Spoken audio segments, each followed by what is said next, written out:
Before we begin, viewer discretion is strongly advised. The following is for educational and entertainment purposes only.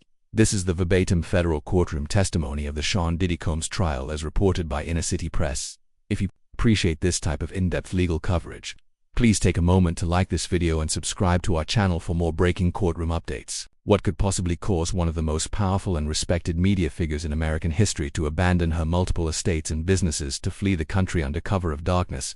What evidence presented in the ongoing Sean Diddy Combs trial was so damaging that it prompted federal judge Alyssa Saunders to take the extraordinary step of issuing an arrest warrant for Oprah Winfrey? And why did Oprah's private jet file an urgent flight plan to a non-extradition country just hours after the warrant was announced, in a stunning development that has sent shockwaves through both the entertainment and media industries?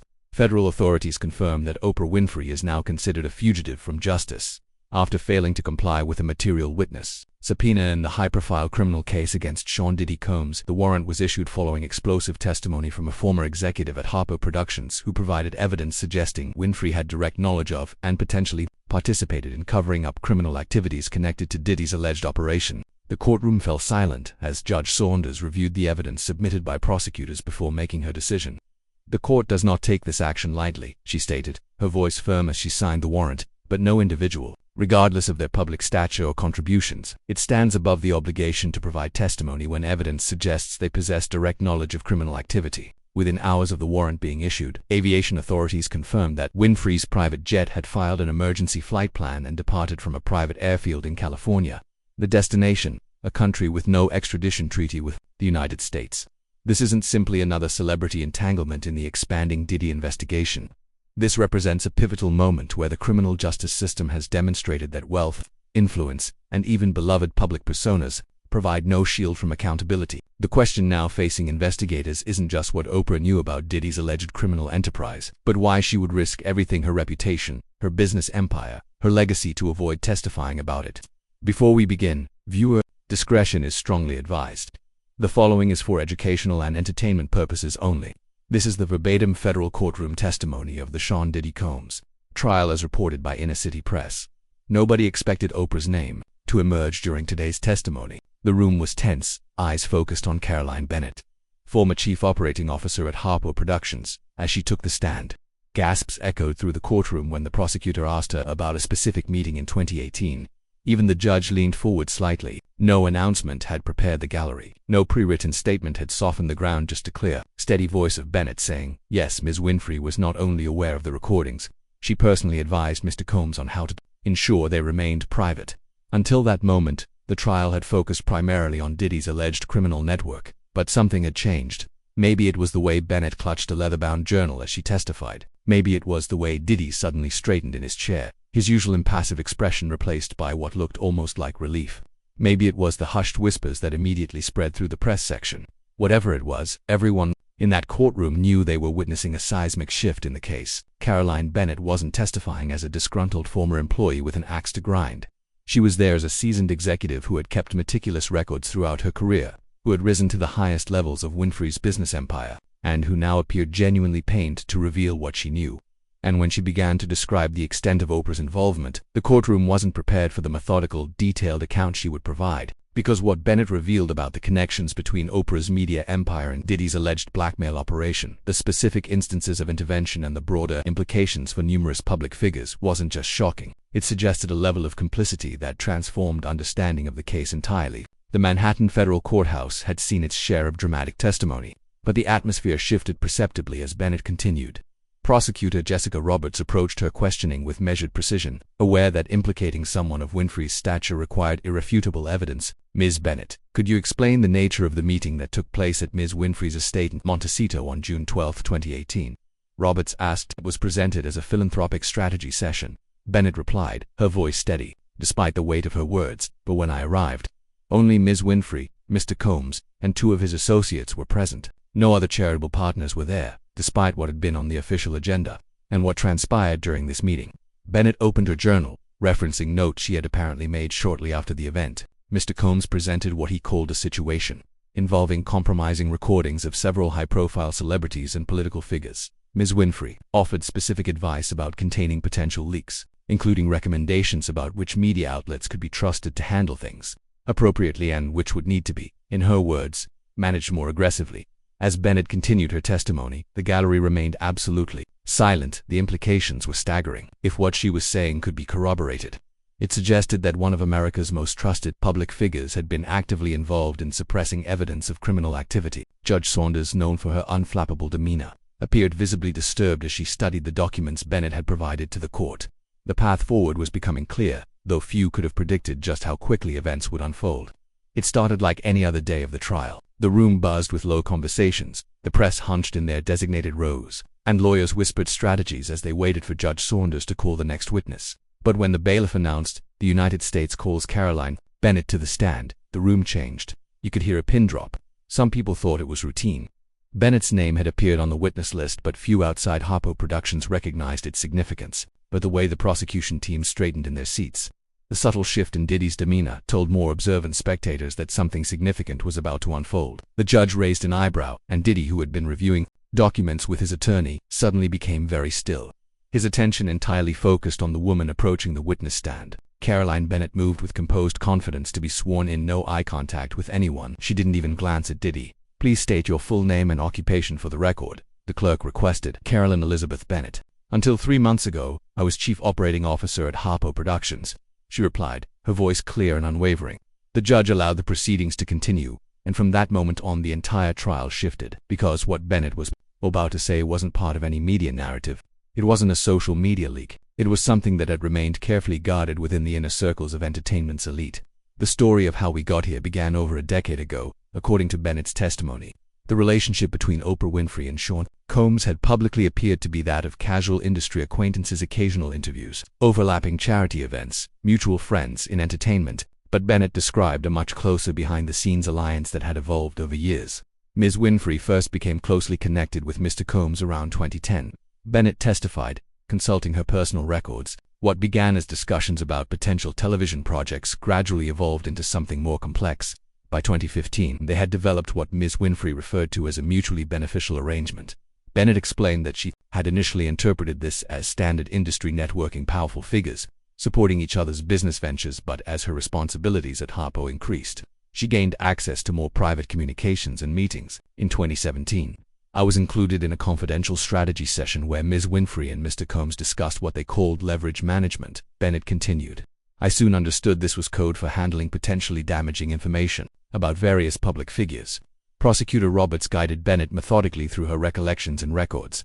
"Were you aware of the specific nature of this leverage?" "Not initially," Bennett replied. "But in early 2018 I was tasked with coordinating security for a private meeting at Ms. Winfrey's California estate. Mr. Combs arrived with external hard drives and what appeared to be legal documents. During that meeting, which I was asked to join for portions, they explicitly discussed recordings from something called the collection." The courtroom remained silent as Bennett described how she gradually became aware that the collection referred to compromising recordings of celebrities, business leaders, and even political figures, many apparently obtained during Diddy's infamous parties and private gatherings over decades. "What troubled me most," Bennett continued, "wasn't just that Mr. Combs possessed these recordings, but that Ms. Winfrey was actively advising him on how to maximize their strategic value while minimizing legal exposure." Bennett described creating a detailed record of these interactions after becoming increasingly concerned about their legal and ethical implications. She documented meetings, preserved emails, and kept a private journal of conversations she witnessed, what would eventually become crucial evidence. By late 2019, I was instructed to establish secure communication channels between Ms. Winfrey's private staff and Mr. Combs' security team, Bennett testified. The stated purpose was crisis prevention and management, but the actual content being discussed was how to ensure certain recordings never reached the public or law enforcement. Defense Attorney Morrison stood quickly. "Objection, Your Honor, this testimony involves speculation about motivations and contains hearsay." "I'm not speculating," Bennett countered calmly. "I was present for these discussions and was directly instructed to implement these communication protocols. I have contemporaneous notes and copies of the technical specifications I was given." Judge Saunders overruled the objection, and Prosecutor Roberts continued. "Ms. Bennett, did you ever witness Ms. Winfrey directly discussing the legal nature of these activities?" "Yes," Bennett replied, her expression grave. "In August 2020, after news broke about investigations into Mr. Combs' business practices, I was present for a video call between them." Ms. Winfrey explicitly stated, "We need to ensure none of this can be traced back to either of us. Too many people would be destroyed, including me." As Bennett's testimony continued, she revealed that her decision to come forward had not been made lightly. I remained silent for years because I feared the consequences, not just professionally, but personally. The influence these individuals wield extends far beyond entertainment. But when I was served with a subpoena and faced the choice of perjury or truth, I chose truth. The prosecution then presented a bombshell. Emails recovered from Diddy's servers during the FBI raid that corroborated key elements of Bennett's testimony, including multiple communications with Winfrey about containing potential situations involving specific celebrities whose names were redacted in the court presentation. It was becoming clear why prosecutors had moved to compel Oprah Winfrey's testimony and why she might have powerful reasons to avoid providing it. I've worked in media and entertainment for over 30 years. Bennett continued her testimony, now entering its second hour.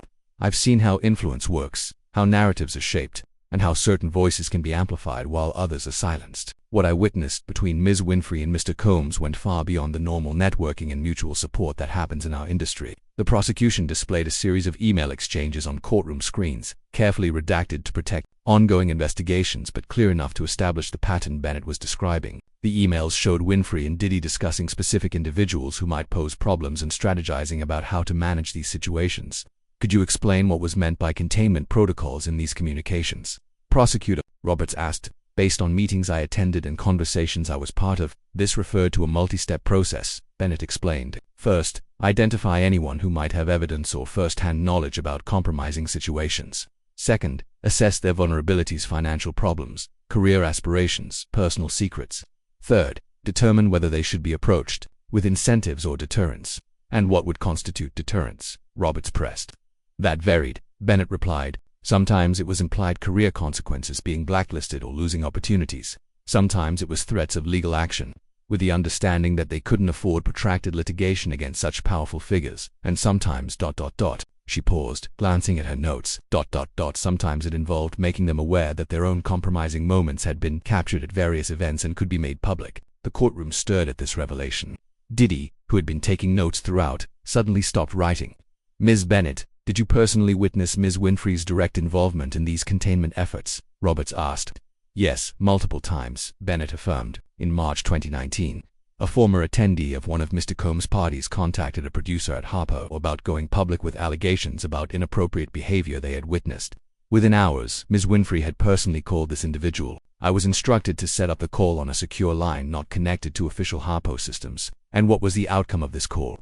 The person never went public with their story. 2 months later, they were hired as a correspondent for a major network where Ms. Winfrey had significant influence. I was instructed to delete all records of the original contact and the subsequent call. The defense team objected strenuously, arguing that Bennett's testimony was circumstantial and lacked direct evidence of criminal intent. Judge Saunders allowed most of the testimony but instructed the jury to consider the context carefully. The most damaging testimony came when Bennett described a specific meeting at Winfrey's Montecito estate in late 2020, shortly after federal authorities had begun their investigation into Diddy's business operations. Ms. Winfrey convened what she called a containment strategy session, Bennett testified. Present were Mr. Combs, his chief of security, his lead attorney, and myself. I was ostensibly there to coordinate logistics, but I believe Ms. Winfrey wanted me present because I had already seen too much to be excluded. Bennett described in detail how Winfrey and Diddy reviewed a list of individuals who might be approached by investigators, categorizing them according to their loyalty and vulnerability. They discussed which witnesses might need to be reinforced. In their commitment to silence, Bennett continued, Ms. Winfrey offered to personally reach out to several high-profile individuals, suggesting that she could frame it as friendly concern rather than pressure. At this point, Bennett revealed her most significant evidence, a voice memo she had surreptitiously recorded during this meeting, which she had subsequently provided to federal investigators after receiving her subpoena. Prosecutor Roberts requested permission to play a portion of the recording.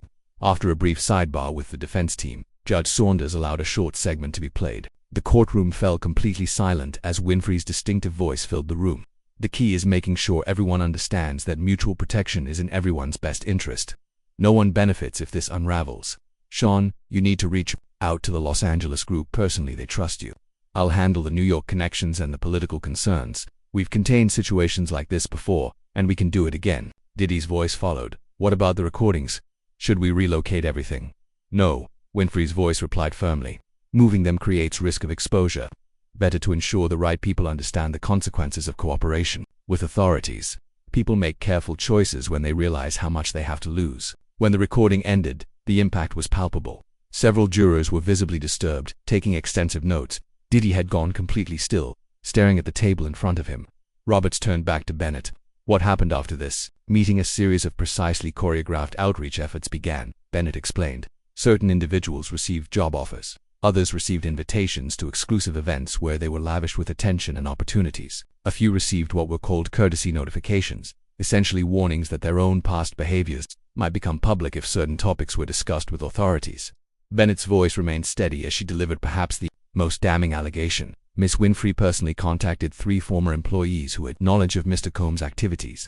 She presented herself as a mentor concerned about their well-being, but the conversations included what I would characterize as veiled warnings about the consequences of misrepresenting past events. Prosecutor Roberts then presented financial records showing substantial transfers from Winfrey's private foundation to various entities connected to potential witnesses in the months following the meeting. Transfers that Bennett testified she had been instructed to structure in ways that obscured their ultimate recipients. These weren't normal philanthropic donations, Bennett stated. They were strategic payments designed to ensure loyalty and silence. As this portion of testimony concluded, Roberts asked the critical question, Ms. Bennett, based on your direct observations and the documents you provided, what do you believe was Ms. Winfrey's role in relation to Mr. Combs' alleged criminal activities? Objection, the defense attorney shouted. Calls for speculation and conclusion. I'll rephrase, Roberts said smoothly. Ms. Bennett, what did Ms. Winfrey herself say about her role in these matters? Bennett looked directly at the jury. She told me, and I quote from my contemporaneous notes, part of having power is knowing how to use it to protect yourself and your circle. Sean and I have an understanding. We safeguard each other because we both know where the bodies are buried. A murmur ran through the courtroom as the implications of this testimony settled over everyone present. Judge Saunders called for order, but the damage was done. The prosecution had established not just knowledge but active participation, and with it, the legal necessity for Oprah Winfrey's testimony. As Bennett's testimony continued into its second day, she outlined what prosecutors characterized as a sophisticated system of mutual protection that had operated for years between Winfrey's media empire and Diddy's entertainment operations. This system, according to Bennett, went far beyond normal industry networking or business alliances. There was a clear pattern to how information was controlled, Bennett explained, referencing her notes and emails admitted into evidence. When potentially damaging situations arose involving either Ms. Winfrey, Mr. Combs, or their close associates, a specific protocol would activate. Bennett methodically detailed this protocol. First, an assessment of the potential threat. Second, identification of all individuals with knowledge of the situation. Third, deployment of either incentives or pressure to ensure silence. And finally, a coordinated media strategy to preemptively shape any narrative that might emerge. Ms. Winfrey's particular value in this arrangement was her unparalleled ability to influence public perception, Bennett testified. She could make or break careers with a single endorsement or criticism. This created an implicit threat that few in the industry would risk challenging. Prosecutor Roberts displayed organizational charts Bennett had created, documenting specific instances where this system had been deployed. One chart showed the handling of a 2017 incident where a former assistant had threatened to reveal inappropriate behavior witnessed at one of Diddy's private gatherings. Within 48 hours of this individual expressing their concerns, 3 things happened, Bennett explained, pointing to a documentation. They received a cease and desist letter from attorneys they couldn't possibly afford to fight. They were offered a production assistant position on a Harpo project with unusual compensation for that level position. And they had a coincidental meeting with Ms. Winfrey at an industry event where she spent 20 minutes discussing their career aspirations and offering mentorship. Bennett's meticulous records showed a pattern repeated with multiple individuals who had potentially damaging information about either Winfrey or Diddy. The prosecution connected these specific instances to the broader allegations against Diddy operation, suggesting that what had been revealed so far might represent only a fraction of a much larger system of control and coercion. The defense team fought vigorously to discredit Bennett, suggesting she had personal grievances against Winfrey that motivated her testimony. During cross-examination, defense attorney Morrison pressed her on the circumstances of her departure from Harpo Productions. Isn't it true that you were passed over for promotion shortly before leaving the company? Morrison asked. No, Bennett replied calmly. I was actually offered the position of president of production, which would have been a significant promotion. I declined because by that point I had serious ethical concerns about continuing in the organization. Yet you didn't express these supposed concerns to anyone at the time, did you? Morrison pressed. I expressed them directly to Ms. Winfrey in February of this year, Bennett countered. I have the email where I outlined my specific concerns about potential legal exposure for the company and herself. 3 days later I was asked to sign an expanded confidentiality agreement with unusual provisions about loyalty obligations. I refused and submitted my resignation instead. The prosecution had anticipated this line of attack and introduced Bennett's resignation letter, which explicitly cited ethical concerns about certain business practices as her reason for leaving, providing contemporaneous documentation that supported her current testimony. Perhaps the most compelling aspect of Bennett's testimony about the pattern of control was her detailed account of the technical infrastructure created to support it. She described secure communication channels, specialized encryption for sensitive messages, and an elaborate system for maintaining what was internally called the insurance file, compromising material on individuals who might pose threats to either Winfrey's or Diddy's interests. Ms. Winfrey personally approved the budget for these security measures, Bennett testified. Over $3.2 million was allocated through various subsidiaries and production entities to create communications infrastructure specifically designed to evade potential discovery in the event of litigation or investigation. Bennett described how this technical system evolved over time, becoming increasingly sophisticated as legal scrutiny of Diddy's operations intensified. She testified that following initial reports of federal interest in Diddy's businesses, in 2019, Winfrey had authorized additional resources for what was termed enhanced information security, but which actually focused on making communications between their organizations more difficult to trace or recover. By 2021, any sensitive communication followed strict protocols, Bennett explained. Discussions about mutual concerns never occurred on company devices or networks. Electronic communications used specialized software that automatically deleted messages after they were read. Physical meetings took place and regularly swept locations to detect any recording devices. As Bennett detailed this pattern of calculated, systematic information control, the jury appeared increasingly troubled. Several took extensive notes, while others watched her with expressions ranging from disbelief to growing conviction.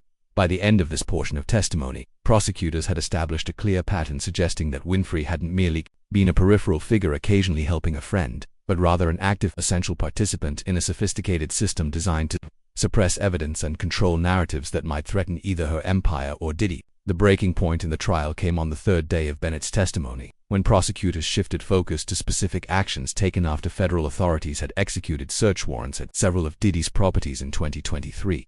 Bennett described an urgent meeting, convened at Winfrey's private office in Chicago, away from Harpo's main headquarters. Ms. Winfrey was visibly distressed, Bennett testified.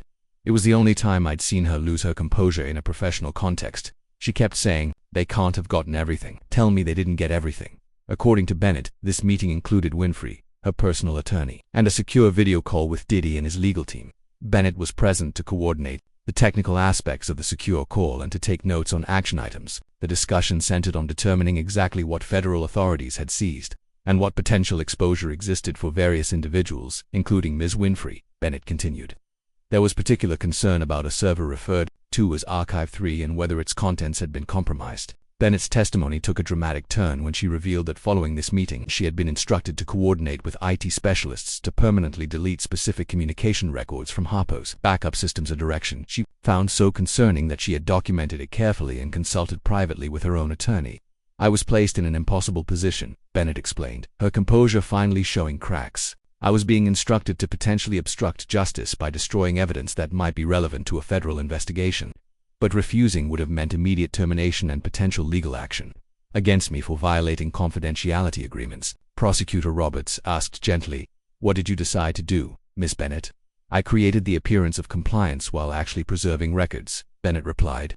"I told Ms. Winfrey and the legal team that the deletion had been completed, but I secretly provided copies of all relevant materials to my personal attorney with instructions to maintain them in escrow unless I was subpoenaed or specific legal conditions were met." The courtroom was hushed as Bennett described the weeks following the raids, during which Winfrey allegedly coordinated extensively with Diddy's team to identify potential witnesses who might be approached by federal investigators and to develop strategies for, as Bennett quoted from her notes, ensuring narrative alignment. Ms. Winfrey personally reached out to at least 7 individuals who had been present at events where compromising recordings were made, Bennett testified. These calls were framed as friendly check-ins but included pointed references to the importance of remembering loyalties and the mutual benefits of discretion. The breaking point for both the case and for Bennett herself came when she described a final conversation with Winfrey in February 2024, shortly before her resignation. "I expressed my growing concerns about potential legal exposure for both the company and for individuals involved in these activities," Bennett said. "Ms. Winfrey told me, 'Caroline, you need to understand something. People like Sean and I don't face consequences the way ordinary people do. The system is designed to protect those at the top. Your concern is admirable but unnecessary." Bennett paused, collecting herself. "That was the moment I knew I could no longer be part of this organization or this system. No one should consider themselves above accountability, regardless of their wealth or influence. Defense attorney Morrison launched an aggressive cross-examination, suggesting that Bennett had manufactured or exaggerated these events to seek revenge after professional disagreements. But Bennett remained unshaken, calmly referring to her extensive documentation for each allegation and pointing out that she had everything to lose and nothing to gain by coming forward. "If I wanted to harm Ms. Winfrey, I could have taken these concerns to the media for a substantial payday," Bennett noted. "Instead, I consulted with an ethics attorney, followed proper legal channels, and am testifying now only because I was subpoenaed. This isn't about revenge, it's about the truth." The decisive moment came when prosecutors introduced Bennett's final piece of evidence, a recorded conversation between herself and Winfrey that Bennett had made on the advice of her attorney during their last meeting. In the recording, Winfrey could be clearly heard discussing the need to manage potential witnesses in the Diddy investigation and expressing concern about her own potential legal exposure if certain arrangements became public. When this recording was played in court, the impact was immediate and profound. Judge Saunders called an immediate recess, and when court resumed an hour later, she announced that, based on the evidence presented, the prosecution's request for a material witness warrant for Oprah Winfrey was granted. "The court finds sufficient evidence that Ms. Winfrey possesses information essential to these proceedings," Judge Saunders stated. "Her testimony is necessary for the fair administration of justice in this case." The warrant was issued immediately, with orders to federal marshals to ensure Winfrey's appearance before the court within 72 hours. The issuance of the warrant for Oprah Winfrey created an immediate media firestorm. Outside the courthouse, journalists from around the world gathered in unprecedented numbers, while inside, the trial of Sean Combs continued with a noticeably different atmosphere. The defendant, who had maintained careful composure throughout most of the proceedings, now appeared almost relieved as attention shifted partially away from him. Federal marshals attempted to serve the warrant at Winfrey's Chicago apartment, her California estate, and her Colorado property simultaneously, only to discover she wasn't present at any of these locations, according to testimony from building staff and household employees. Winfrey had departed her Chicago residence in the early morning hours shortly after Bennett's initial testimony had made headlines, telling staff she would be unreachable for several days. As authorities began an intensive search for her whereabouts, the prosecution called another unexpected witness, James Hawkins, former head of security for Winfrey's private travel. Hawkins, who had been with Winfrey's team for over 15 years, before retiring in 2022, provided the climactic testimony that would reshape public understanding of the case. "Mr. Hawkins," Prosecutor Roberts began, "did Ms. Winfrey have specific protocols for what she termed necessary disappearances?" "Yes," Hawkins confirmed, his voice mattered of fact. "Throughout my tenure, we maintained contingency plans for scenarios where Ms. Winfrey might need to leave the country quickly and with minimal documentation or tracking." "And what did these contingency plans entail?" Hawkins described elaborate preparations, including multiple private aircraft registered to shell companies, standing arrangements with certain international destinations where her arrival could be handled discreetly, and a system of private residences around the world not publicly connected to her name. "These weren't vacation properties," Hawkins clarified. "These were specifically maintained as potential sanctuaries if she ever needed to leave the United States quickly and remain unreachable." The most damaging testimony came when Hawkins revealed that he had received a text message from his former deputy, still employed by Winfrey, just hours after the warrant was issued. The message said, "Contingency Omega activated. All channels dark." "This was our code for the highest level of disappearance protocol," Hawkins explained. "It meant Ms. Winfrey was implementing our most secure exit plan and instructing all staff to deny knowledge of her movements." Hawkins then provided the critical information that transformed the situation from a missing witness to an international flight from justice. He testified that based on his knowledge of the Omega Protocol, Winfrey would have departed from a private airfield in Northern California using an aircraft registered to a Brazilian investment company, one of several shell corporations established years earlier for precisely this purpose. "The most likely destination would be a specific property in a coastal region of Indonesia," Hawkins stated. "It's a nation with no extradition treaty with the United States, and the property is situated in an area with limited access and a local population known for their discretion in exchange for generous financial support of community projects." Defense attorney Morrison attempted to discredit Hawkins, suggesting he might be revealing confidential security information out of bitterness over his retirement. But Hawkins calmly countered that he had been subpoenaed and was legally obligated to testify truthfully. "I served Ms. Winfrey loyally for 15 years, Hawkins stated. "I helped develop these protocols at her explicit request. I'm not testifying out of any animosity. I'm here because federal marshals arrived at my door with a subpoena, and I respect the law." When Roberts asked whether Hawkins believed Winfrey had been preparing for potential legal jeopardy for some time, he provided perhaps the most revealing insight of the day. In 2019, after federal authorities began investigating Mr. Combs, Miss Winfrey instructed me to review and enhance all our contingency plans, Hawkins testified. She specifically said, if Sean goes down, they'll come for me next. Make sure I have options. We subsequently transferred additional funds to our international accounts, updated all emergency documentation, and conducted 3 practice drills of the Omega Protocol. As Hawkins concluded his testimony, Judge Saunders made an unprecedented announcement based on the evidence presented. She was upgrading the material witness warrant to a federal arrest warrant for Oprah Winfrey on preliminary charges of obstruction of justice and conspiracy to tamper with witnesses. The evidence suggests Ms. Winfrey is not merely avoiding testimony but actively fleeing prosecution. Judge Saunders stated, "This court will refer the matter to the Department of Justice for international enforcement actions." Within hours, Interpol had issued a red notice for Winfrey's arrest, transforming one of the world's most beloved media figures into an international fugitive. The news of Oprah Winfrey's flight and the subsequent international arrest warrant created shockwaves that extended far beyond the entertainment industry. As confirmation emerged that her private jet had indeed landed in Jakarta before she was transported by private helicopter to a remote location, the public reaction ranged from disbelief to profound disappointment. Financial markets responded immediately. Stock in Harpo Productions plummeted, losing over 60% of its value within 48 hours.